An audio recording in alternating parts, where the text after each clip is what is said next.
جب ہندوستان میں ندوۃ العلماء قائم کی گئی، ندوۃ العلماء، تو پہلے تو اعلیٰ حضرت نے ان کی اصلاح کی کوشش کی، مگر جب اصلاح وہ لوگ قبول نہیں کر پائے تو ان کے مقابلے میں اعلیٰ حضرت نے ایک تنظیم قائم کی، مجلس علماء اہل سنت، اور پھر ہندوستان بھر کے علماء کو اس میں شامل کیا۔ ان کی پوری ایک تاریخ ہے جو میں نے ابھی کتاب شائع کی ہے، دربار حق و ہدایت، 125 سالہ تاریخ اس میں ہے، اس کے مقدمے میں نے پوری بات رکھی۔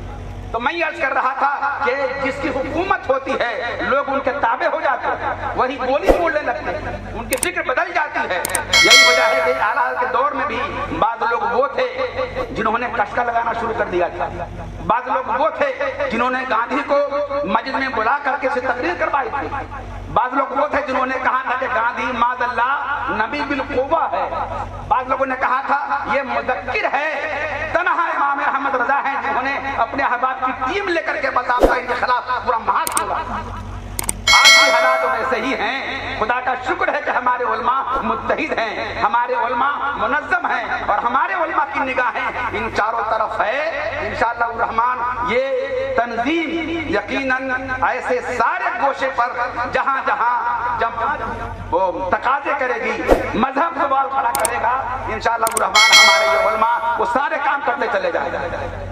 پھر میں پلٹوں اپنے اس واقعے کی طرف کہ مومن کبھی بے خوفزدہ نہیں ہوتا، وہ بے خوف جیتا۔ انگریزوں کا دور، ان کی حکومت، ایک انگریز کاندھے پہ بندوق اٹھائے ہوئے آیا، سامنے سے ایک فقیر، ہاتھ میں تسبیح۔ ڈرنے کی ضرورت نہیں ہے اگر اندر ایمان ہے۔ انگریز نے ازرہ تمسخر اس سے کہا مذاق اڑانے کے لیے، اے میاں تمہارے ہاتھ میں کیا ہے؟ تسبیح کی طرف اشارہ کرتے تو آئین نے جواب مرداں حق گوئی اور بے باکی، اللہ کے شیروں کو آتی نہیں روباہی، بھاگتے نہیں ہے وہ۔ انہوں نے آنکھوں میں آنکھیں ڈال کے کہا مجھ سے پوچھتے ہو کہ تمہارے ہاتھ میں کیا ہے، تم بتاؤ تمہارے ہاتھ میں کیا ہے؟ تو انگریز نے کہا کہ اچھا بڑے تیور ہیں، میرے ہاتھ میں بندوق ہے۔ تو فقیر نے کہا کہ میرے ہاتھ میں تسبیح ہے۔ اچھا تو تم کیا کرتے ہو؟ تو انگریز نے کہا کہ میں تو بندوق سے جان لیتا ہوں، اس فقیر نے کہا کہ میں تسبیح سے جان دیتا ہوں۔ تم جان لینے کا کام کرتے ہو، میں جان دینے کا کام کرتا ہوں۔ تو پھر امتحان ہو جائے۔ انگریز نے بندوق اٹھائی اور گولی چلائی، ایک چڑیا پہ لگی، چڑیا گر کر مر گئی۔ فقیر آگے بڑھا، تسبیح رکھی اس مردہ چڑیا پہ اور کہا قم باذن اللہ، چڑیا زندہ ہو۔ یہ آپ کی ہسٹری، یہ آپ کی تاریخ ہے۔ جس کی یہ تاریخ ہو وہ اپنی تاریخ کو اپنے خاندان میں سمیٹ لے، حیرت کی بات ہے۔ ہم سب کو فخر ہے اپنے خاندان پہ، میرا خاندان بہت اعلیٰ ہے۔ آپ کے خاندان نے کارنامہ کیا انجام دیا؟ اگر دیا بھی ہوگا تو 1 پشت، 2 پشت، 3 پشت، اور کیا کیا ہوگا؟ شیر مارا ہوگا، ہرن مارا ہوگا، زمین قبضہ کیا ہوگا، 500 ایکڑ میں آپ کی زمین ہوگی، یہی سب تو ہوگا اور کیا ہوگا؟ لیکن یہ 1 پشت، 3 پشت، 4 پشت تک جتنا بھی سفر طے کر لیں، مگر آپ کا خاندان سمٹا ہوا ہے۔ ذہن کے دروازے کو کھولیں تو آپ کو لگے گا پوری اسلامی تاریخ ہماری تاریخ ہے، اور پوری اسلامی تاریخ ہمارا کنبہ ہے، اور ہم اس کے فرد۔ پھر آپ کہہ سکتے ہیں ہم وہ ہیں کہ جنہوں نے خط لکھ کر کے دریا سے پانی جاری کیا، ہم ہی وہ ہیں کہ زلزلہ آیا تھا تو ہم نے اقری علم عادد علیک کہہ کر کے ہم نے زلزلے کو روک دیا تھا۔ ہم یہ کہہ سکتے ہیں، مگر کب تب کہیں گے جب ہم کو یاد بھی ہو کہ ہم اسی خاندان کے فرد ہیں جن کو یہ کرنا نہیں ہے۔ تو جینے کا تو انداز بدلنا ہوگا۔ ہمارے ہاتھ میں موبائل آ گیا، موبائل ضرورت ہے، مگر یقین جانیے گا اگر کوئی حساس دل والا ہو تو اس کے ہاتھ میں یہ ہتھیار بھی ہے۔ اس ہتھیار سے وہ اپنے آپ کو بھی ہلاک کر سکتا ہے، بلکہ ہلاک کر رہا ہے۔ اور اگر دل بینا مل جائے تو یہی ہتھیار آدمی اپنے مسلک کے دفاع کے لیے استعمال کر سکتا ہے، اپنے مذہب کے استحکام کے لیے کام کر سکتا ہے، مگر وقت ضائع کرنا کوئی موبائل کے ذریعے ہم سے سیکھے، ہم سے کوئی سیکھے کہ ہم وقت کو ضائع کرنے میں کتنے شہنشاہ واقع۔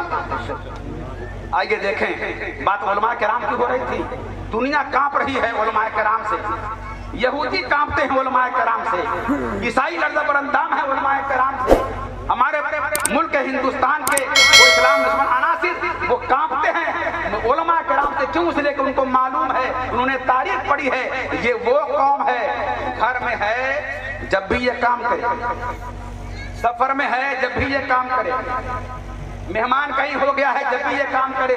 हद ये है कि ये अगर जेल में है जब भी ये काम करे। काम करना इसकी फितरत में है। आलिम रब्बानी है, आलिम रब्बानी है तो उसको एहसास है कि मैं नाइब रसूल हूं, तो वो अपना वक्त ज़ाय नहीं करे बल्कि उसको इस्तेमाल में लाए।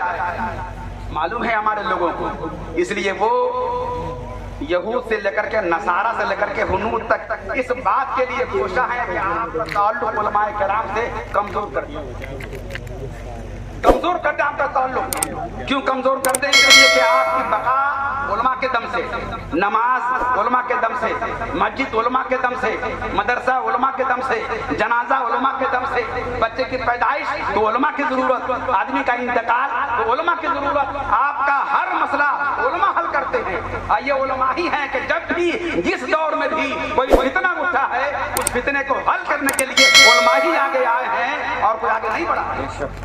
इसलिए उन्होंने, अंग्रेजों ने भी यही काम किया कि जब 1857 में जब अंग्रेज में जंग हुई थी तो उन्होंने हजारों उलमाए किराम को फांसी पर लटकाया। दिल्ली की शाहराह पे जिधर निगाह उठती, जिधर से लोग गुजरते तो रास्तों पे किसी न किसी आलिम की लाश लटकी हुई नजर आते। क्यों? इसलिए कि उन्होंने ये जान लिया था ये कौम जिंदा रहेगी, मजहब को मारना मुश्किल हो जाएगा। इस कौम को मारो, मजहब खुद ही मर जाए। उसी दौर में ये अल्लामा फजल खैराबादी जिन्होंने फतवाए जिहाद दिया था, इनको काला पानी की सजा हुई। जजीरे अंडमान में काला पानी है, वहां जेल में डाल दिया। ऐसे ही मदरसे में किताब पढ़ाई जाती है इल्म सिगा, उसके मुसन्निफ कौन है? अल्लामा इनायत अहमद काकोरवी। ये दोनों जहां डाल दिए गए जजीरे अंडमान में काला पानी की सजा, जेल में डाल दिए गए। मगर आपको हैरत होगी, हम अगर एक लम्हे के लिए कहीं कैद हो जाएं तो माथे पे शिकन भी आता है, अंदर इख्तलाज भी होता है, घबराहट बढ़ती है कि पता नहीं कल क्या होने वाला है। मगर ये हमारे उलमा जब काला पानी की सजा काट रहे थे तो आंसू बहाने के बजाय अपने कलम से स्याही निकाल रहे थे और रोने के बजाय किताबें लिख रहे थे। ये अल्लामा फजल खैराबादी हैं, इन्होंने किताब लिखी अस्सौरतुल हिंदिया, यानी बाकी हिंदुस्तान। कोई चाहे वो इस किताब को पढ़ के अंदाजा लगा ले कि अंग्रेजों से जंग करने में उलमाए किराम ने, मुसलमानों ने क्या कुर्बानियां पेश की। इल्म सिगा ऐसी जामे किताब फन सर्फ की कि उसको कोई तड़प के आगे बढ़ता ही नहीं। यानी वो मीज़ान मुनशब पंचगंज के बाद जो किताब बहुत जरूरी समझी जाती है, पढ़ाई जाती है, वो इल्म सिगा। हाँ, उसके बाद एक किताब और लिखी गई है बिल्कुल दरमियान में, एक जुमला दोबारा फरमा ले। आला के खलीफा मलकुल उलमा अल्लामा ज़फरुद्दीन बिहारी अलैहिर्रहमा ने एक किताब लिखी है आफिया। ये किताब लिखी है, बड़े का शागिर्द भी बड़ा ही शागिर्द आला हजरत है। एक किताब लिखी है इल्म सर्फ में, मगर आपको हैरत होगी वो एक किताब ऐसी है जो मीज़ान भी है, मुनशब भी है, पंचगंज भी है, इल्म सिगा भी है, उसूल अकबरी भी है, उसमें तालील भी है और बाबों की खासियत भी है। यानी एक किताब सरफ़े कबीर हो, सरफ़े सगीर हो, जितना कुछ है उसी एक किताब में है। यानी उन्होंने ये किताब लिख करके बता दिया है, फैलाना चाहूँ तो फैला भी सकता हूँ, मगर मैं उनका शागिर्द हूँ जिन्होंने हजारों तरह के मफ़हूम को एक मजमून में समेटने का हुनर रखा था और वही हुनर उन्होंने मेरे अंदर ही मुंतकिल कर दिया। तो आप देखेंगे जेल में किताब लिखी उन्होंने। थोड़ा सा और करीब आ जाते हैं, ये इदारे शरिया के बानी अल्लामा असदुल कादिर अलैहिर्रहमा। फसाद हो गया जमशेदपुर में, हिंदू मुस्लिम फसाद, उनको भी जेल में डाल दिया कि ये रहेंगे तो मुसलमानों का सहारा बन जाएंगे, मुसलमानों की जमीयत हो जाएगी, वो इकट्ठे हो जाएंगे, जो बिखराव है वो खत्म हो जाएगा और जहां लोग मुनज़्ज़म हो जाएंगे ताकत बन जाएगी। याद रखिएगा, इंतशार में ताकत नहीं है, तंजीम में ताकत है, बिखराव में ताकत नहीं है, मुनज़्ज़म होने में ताकत है। आप सब अगर घर चले जाएं तो लगेगा कि जैसे यहाँ आबादी मुसलमानों की है या नहीं है, लेकिन सब इकट्ठे हो गए हैं तो वाकई ऐसा लगता है कि जैसे मुसलमानों की पूरी पूरी आबादी आप ही पर मुश्तमल है। ये कमाल जमीयत का है, आपकी तंजीम का। उनको जेल में डाल दिया। हैरत होगी आपको, अल्लामा अशरफ कादिरी अलैहिर्रहमा ने भी आंसू बहाकर आहें करके और चेहरे पे कविदगी के आसार ला करके जेल के अय्याम नहीं काटे, बल्कि उन्होंने अपनी लाइब्रेरी से किताब मंगवाई। ज़लज़ला के जवाब में देवबंदियों की वो 6 किताबें लिखी गई। उन्होंने 4 किताबों को समझा कि ये किताब जवाब लिखने के लायक है, तो उन्होंने 4 किताबों का जवाब लिखा। किताब हवाले के लिए किताबें मंगवाई उलूम से, और पूरी की पूरी किताब ज़ेरो ज़बर उन्होंने साक्षी के जेल में लिख डाला। ये है हमारे उलमा का कारनामा, ये है उनकी तारीख। कमाल यह है कि उन्होंने ये नहीं कहा ये नुस्खा लिख दे रहा हूँ मेरे बच्चे के काम, ये किताब लिख दे रहा हूँ मेरे बच्चे इसको बेच के खाएंगे, बल्कि किताब वो लिखी है। अगर मैंने ज़लज़ला के जवाब में लिखी गई किताब का जवाब नहीं लिखा तो दुनिया कहेगी कि अल्लामा लाजवाब हो गए, और जमाते अहले सुन्नत के पास देवबंदियों की किताब का कोई जवाब नहीं था। उन्होंने इस दाग को धुलने के लिए ये किताब लिखी, अपने घर के लिए नहीं, जमात के। थोड़ा और आगे बढ़ के चलते हैं, बस एक मिसाल और, फिर हम पलटते हैं अपनी तरफ। उलमाए कराम जिन्होंने फिक्र से गहरा ताल्लुक रखा है, कितने मुफ्तियाने कराम हैं, इनको मालूम है। आपको सिर्फ ये बताने के लिए बता रहा हूँ मैं, ताकि आप भी अपना वक्त ज़ाय करने के बजाय उसको इस्तेमाल करें। वक्त को ज़ाय करने के बजाय इस्तेमाल कीजिए। जो वक्त को ज़ाय करने के बजाय इस्तेमाल करता है, जो वक्त की कदर करता है, वही कदर वाला हो जाता है। कदर कीजिए अपने वक्त की। मुझे एक किताब का नाम याद आ रहा है, एक अंग्रेज मुफक्किर है जिसकी किताब का नाम है 5 मिनट में लिखी गई किताब, सिर्फ 5 मिनट। कैसे लिखी उसने? तो उसने किताब के मुकदमे में लिखा है कि जब भी मैं खाना खाने के लिए बैठता, मेरी बीवी या तो खाना गर्म करने में या कुछ नया डिश बनाने में इतना वक्त ले लेती कि मुझे कोफ्त होती। खाने के टेबल पर बैठा हूँ, खाना अब आएगा अब आएगा अब आएगा, ये जो वक्त मेरा ज़ाय हो रहा था मुझे उससे कोफ्त होने लगे। आप देख रहे, खाना खाने के लिए बैठा तो खाने का इंतजार है।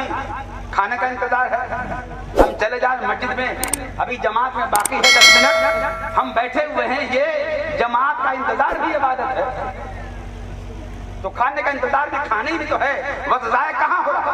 मगर जिसको मालूम है कि मेरी जिंदगी का हर लम्हा कीमती है, उसको एहसास हुआ। और हम तो बड़ी फरावानी से वक्त ज़ाय करते हैं। उसने क्या किया कि टेबल पे एक डायरी रखी, एक कलम रखा, वही छोड़ दी। जब बैठे खाना आने में देर हो, कुछ लिख दौरानिया था 5 मिनट का, रोजाना वो लिख ले 5 मिनट, कुछ लिख ले। 1 दिन 2 दिन 1 महीना 2 महीना गुजरता गया। जब डायरी फुल हो गई तो उसको लगा कि इसको पढ़ के देखना चाहिए क्या है। जब उसने उसको पढ़ के देखा तो लगा कि वाकई इसमें तो अनमोल मोतियां जमा हो गई, बड़े कीमती जवाहर जमा हो गए, अकवाले ज़र्री हैं ये, इसको शाया करना चाहिए। उसने उस किताब को मुरतब करके शाया कर दिया। उसने जिंदगी में जितनी किताबें लिखी थी, कोई किताब इतनी मशहूर नहीं हुई जितनी उसकी ये किताब मशहूर है। ज़ाय होने वाले लम्हे को उसने ऐसा इस्तेमाल किया कि वो उसकी जिंदगी का हवाला बन गया, वो उसकी पहचान बन गई। इसलिए अपनी जिंदगी के किसी भी लम्हे को ज़ाय करने से पहले सोचिए। यही तालीम आला हजरत की है, मसलक आला हजरत जिंदाबाद। ये लफ्ज़ी जिंदाबाद जो मानवीयत से खाली हो, महज नारा है। जरूरी है कि उसमें रंग भरिए। और मसलक आला हजरत 3 चीजों के मजमूए का नाम है, बाकी सब उसमें सिमटी आया। एक इल्म है, अमल है, इश्क़ मुस्तफा। ये 3 ज़ाविये का नाम मसलक आला हजरत है। अगर वैसे उस राह पे चल के आपने अगर इल्म हासिल नहीं किया है तो नारा झूठा। अगर आपने वैसा उन राहों पे चलकर आपने अमल की वो शाहरा नहीं अपनाई है तो आप दावे में आप झूठे। और अगर عشق مصطفیٰ نہیں ہے تو پھر دعویٰ بے اصل ہے، جھوٹی ہے محبت کی۔ علم کی بات پوچھتے ہیں مگر یہ دروازہ کھولوں گا تو پوری ایک تقریر ہے، عمل کی بات کروں تو پوری ایک تقریر ہے۔ عشق مصطفیٰ تو ان کی زندگی کا خلاصہ ہے، یعنی الگ الگ پوری ایک تقریر ہے۔ مگر ایک بات تو میں یہاں پر کہی دوں کہ بات جب بے عملی کی آتی ہے، نعرہ لگانے والے ہم سارے کے سارے ہیں، جب بات نماز کی پابندی کی آتی ہے تو کہیں نہ کہیں اپنے آپ میں اپنی انگلی تو اٹھی جاتی ہے۔ مگر اعلیٰ حضرت ہے، جب ان کے وہاں کوئی دعوت آتی، کوئی پروگرام کی دعوت آتی کہ حضور ہمارے یہاں چلنا ہے، تو پہلے اعلیٰ حضرت ریلوے چارٹ منگواتے، کہاں جانا ہے، اس میں جانے کی سہولت کیا ہے وہ دیکھتے، ٹرین کی سہولت ہے دیکھ لیا، یہ ٹرین جہاں جس روٹ سے جا رہی ہے اس روٹ میں نماز کا وقت کب کب آتا ہے وہ دیکھا، نماز پڑھنے کا موقع مل رہا ہے کہ نہیں مل رہا ہے وہ دیکھا۔ اگر با جماعت نماز پڑھنے کا موقع ملتا تو آپ دعوت قبول کرتے، اور اگر جماعت چھوٹنے کا خدشہ بھی ہوتا تو آپ دعوت ہی قبول نہیں کرتے۔ یہ مسئلہ کہ اعلیٰ حضرت ہے۔ ایک بار آپ حج کے لیے جا رہے ہیں تو یہاں سے نینی تال بریلی شریف سے نینی تال تک کے لیے جب انہوں نے دیکھا تو فجر کی نماز کا وقت تو نینی تال میں غالباً جبل پور مل رہا تھا، مگر وہ تنہا اگر جاتے تو نماز تو آپ پڑھ لیتے مگر جماعت سے نماز نہیں ملتی۔ حیات اعلیٰ حضرت نے لکھا ہے کہ آپ نے فجر کی نماز جماعت سے پڑھنے کے لیے ٹرین کی پوری بوگی نظر کر، پوری بوگی، اور آج کے روپے کے اعتبار سے جب تخمینہ کیا تو 1.25 لاکھ کی رقم آئی، یعنی فجر کی نماز جماعت سے پڑھنے کے لیے اعلیٰ حضرت نے 1.25 لاکھ روپے خرچ کیے، اور جب اس سفر میں آپ نے فجر کی نماز پڑھ لی وہیں سے خط لکھا، الحمدللہ فجر کی نماز با جماعت پڑھ لی، میرے سارے پیسے وصول ہوئے۔ اس جملے کا جواب میرے سارے پیسے 1.25 لاکھ روپے۔ اللہ اکبر، نعرہ رسالت، مسلک اعلیٰ حضرت، فیضان اعلیٰ حضرت، نعرہ تکبیر، نعرہ رسالت۔ 1.25 لاکھ روپے میرے وصول ہو گئے، کیوں؟ اس لیے کہ میں نے فجر کی نماز جماعت سے پڑھی۔ یہ ہے مسلک اعلیٰ حضرت۔ تو علم ہمارے یہاں نہیں ہے، عمل ہمارے یہاں نہیں ہے، مگر پھر بھی دعویٰ ہو کہ ہم مسلک اعلیٰ حضرت والے ہیں، عقیدے کے اعتبار سے الحمدللہ ہم ہی ہم ہیں، مگر محض نعرہ ہو اور وہ عمل سے خالی ہو، روحانیت سے خالی ہو اور معنویت سے خالی ہو، یقیناً دعویٰ بے اصل ہے، جھوٹی ہے محبت میری، تو سوچنا پڑے گا۔